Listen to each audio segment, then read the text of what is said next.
All right, the grand finale. How much energy does an electric eel actually produce when it shocks its prey? So, electric eels generate electric pulses along their skin that can be used to stun an enemy when they come into contact with it. Tests have shown that these pulses can be up to 500 volts and produce currents of 80 milliamps or even higher. A typical pulse lasts for 10 milliseconds. What power and how much energy are delivered to the unfortunate enemy with a single pulse, assuming a steady current? Honestly, you don't even need me for this problem. I should just leave the video, but I'm going to stick with you. But this problem really isn't that different than what we've dealt with already.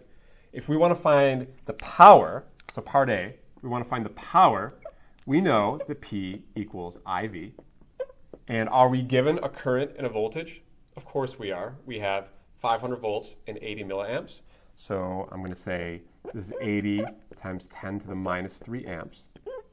We want to keep our SI units, so get rid of the milli, times 500 volts.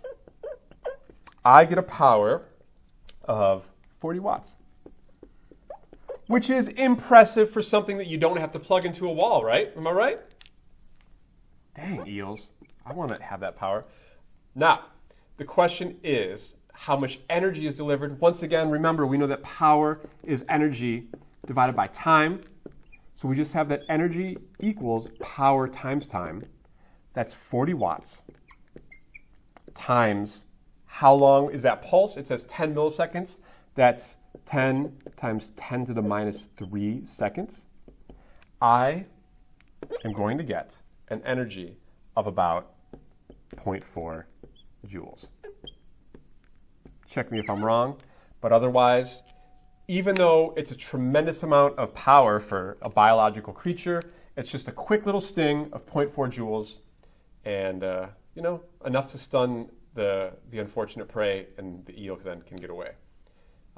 Again, another remarkable way, brilliant way that nature has used the powers of physics that we're learning here today in order to sustain its survival, in order to make it have a place carved out in the ecology of the world. And I think that's pretty special.